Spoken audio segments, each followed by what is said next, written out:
60일 검사의 신뢰도에 관한 설명으로 옳은 것은 이거는 1번. 능력을 측정하는 검사의 난이도가 너무 높거나 너무 낮으면 검사의 신뢰도가 저하된다. 너무 맞는 설명이죠. 검사의 신뢰도는요, 검사가 측정하려는 개념, 능력 등을 얼마나 어떻게 정확하게 반영하는지에 대한 정도를 나타내는 척도예요. 근데 검사의 난이도가 너무 높으면 사람들이 점수를 낮게 받을 수 있고 너무 낮으면 높게 받을 수 있어요. 그래서 검사의 신뢰도가 낮아질 수 있습니다. 따라서 답은 1번이고요. 나머지 선택지들을 한번 살펴볼게요.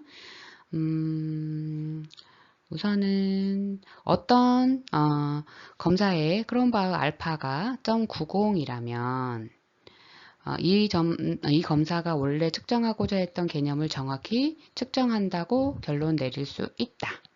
이 경우에요. 일반적으로 검사가 높은 신뢰도를 가진다고 평가할 수는 있지만 이는 검사가 정확히 측정하고자 하는 개념과 일치한다는 것을 보장하지는 않습니다.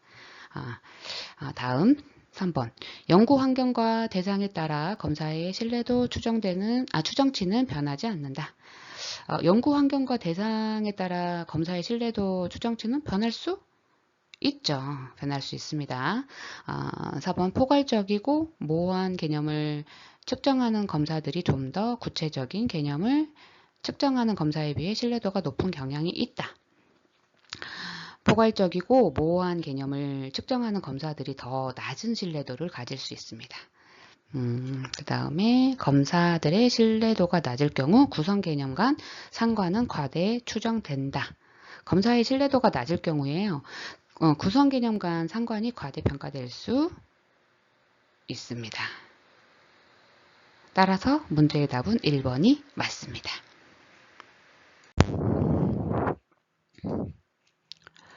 척도의 타당도에 관한 설명으로 옳은 것을 모두 고르세요. 답은 2번인 디귿과 리을입니다. 우선은 전문가들의 평정을 통해 내용 타당도를 확인한다. 이 설명은 옳습니다. 내용 타당도는 척도가 측정하려는 개념을 정확하게 반영하는지를 평가하는 것이며 이를 위해 전문가들이 척도 항목들이 개념을 얼마나 잘 나타내는지 평가하게 됩니다. 그래서 옳습니다.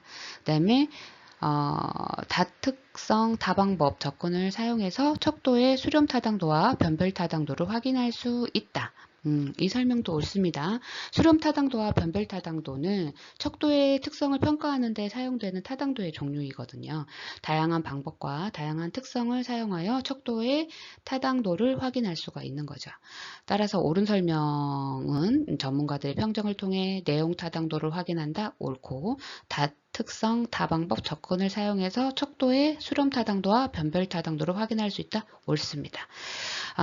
그렇다면 주어진 설명 중에 틀린 문장을 한번 볼게요. 기술을. 우선 무작위 오차가 클수록 타당도가 높아진다와 요인 분석을 통해 구인 타당도를 확인할 수 없다는 옳지 않아요. 먼저 무작위 오차가 클수록 타당도는 오히려 낮아질 수 있습니다. 측정 도구가 정확하게 개념을 측정하지 못하기 때문이겠죠. 요인 분석은 구인 타당도를 확인하는 데에도 사용될 수 있습니다. 구인 타당도는 척도가 이미 존재하는 다른 척도나 외부 기준과 얼마나 잘 일치하는지를 평가하는 것이기 때문이죠.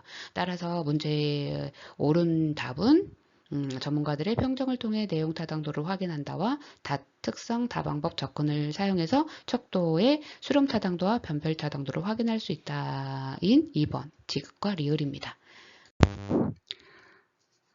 63번 통계적 검정력에 관한 설명으로 옳은 것을 모두 고른 것은 답은 5번이거든요.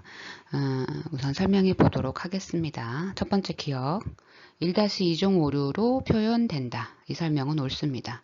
통계적 검정력은 제1종 오류를 범하지 않고 즉 거짓 귀무 가설을 잘못 기각하지 않는 것과 동시에 제2종 오류를 피할 수 있는 능력을 말합니다. 따라서 이 설명은 옳습니다. 다음번 디귿 유의 수준을 낮게 설명하면 통계적 검정력이 감소한다. 이 설명은 이 설명도 맞습니다. 유의 수준을 낮추면 귀무가설을 기각하는 기준이 엄격해지기 때문에 기각 영역이 줄어들어 통계적 검정력이 감소할 수 있습니다. 다음 니을 표본이 커질수록 통계적 검정력 또한 커진다. 이 설명도 옳습니다. 표본의 크기가 커질수록 표본 평균이 모집단 평균과 유의하게 다를 가능성이 더 높아지며 이로 인해서 통계적 검정력이 증가하게 되죠. 그러나 답으로 선택되지 못한 니은은 연가설이 거짓일 때 연가설을 채택할 확률이다. 이 설명은 맞지 않습니다. 연가설이 거짓이라면 우리는 연가설을 기각해야 합니다. 연가설을 채택할 확률이라는 개념은 존재하지 않습니다. 연가설이 거짓이라면 제1종 오류를 범할 확률은 작지만 제2종 오류를 범할 확률이 있습니다. 따라서 문제의 옳은 답은 기역, 디귿, 리을입니다. 그래서 5번입니다.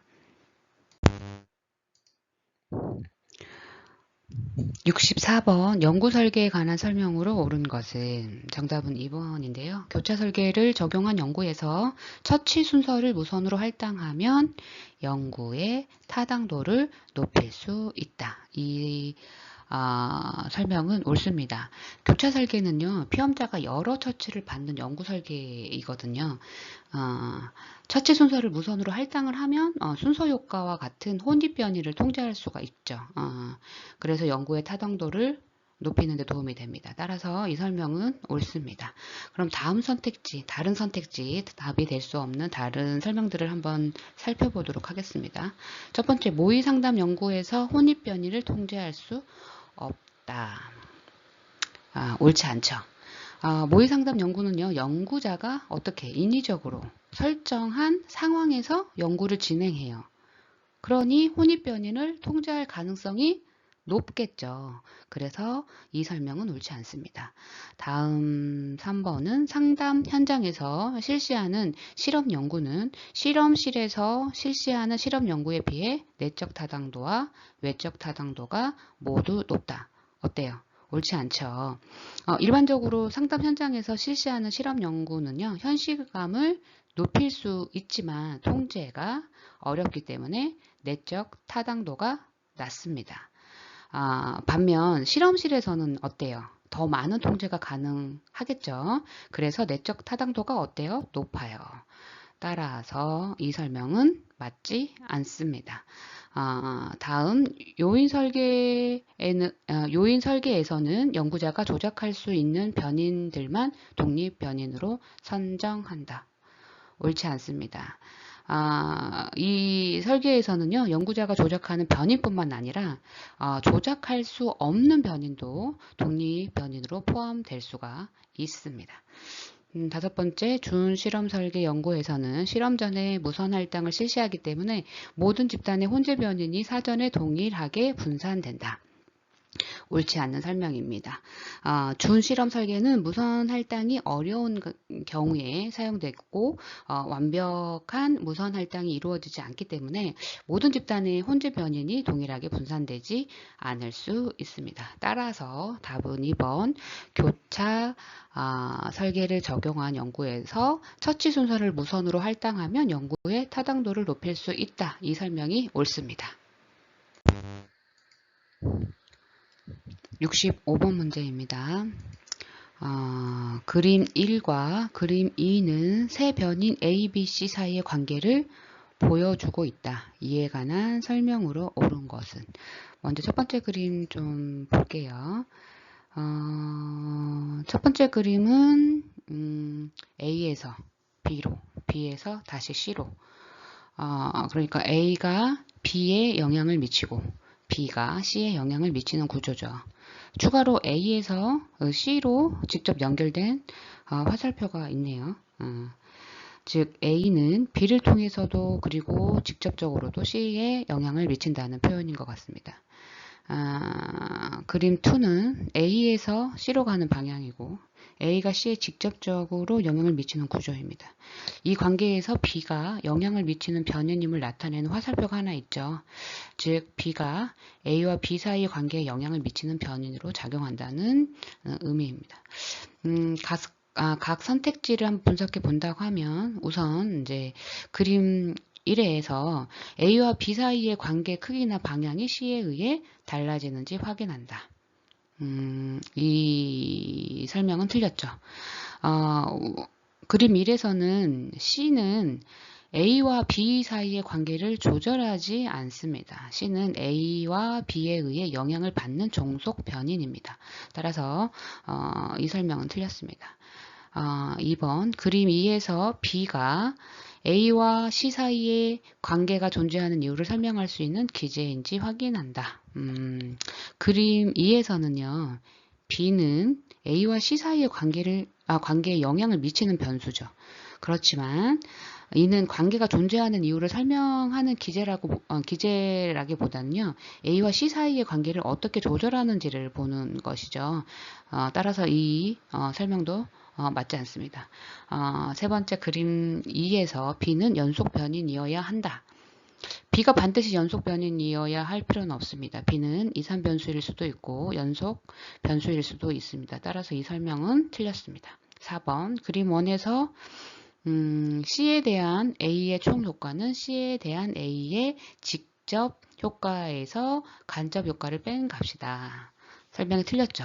그림 1에서는요. C에 대한 A의 총 효과는요. A가 B를 통해 C에 미치는 간접 효과와 A가 직접 C에 미치는 직접 효과의 합입니다. 따라서 이 설명도 틀렸습니다. 그렇다면 마지막 5번째 그림 2에서는 A와 B 사이의 상호작용 효과를 검증하는 통계 기법을 사용해서 가설을 검증한다. 그림 2에서 B는 A와 C 사이의 관계를 조절하는 변수로 작용합니다. 즉 A와 B의 상호작용이 C에 어떻게 영향을 미치는지를 검증하는 거죠. 그러니까 상호작용 효과를 검증하기 위해서는 다중회귀 분석에서 상호작용항을 포함해서 분석한 통계 기법이 사용됩니다. 따라서 이 설명은 맞습니다. 그래서 정답은 65번은 5번이 되겠습니다.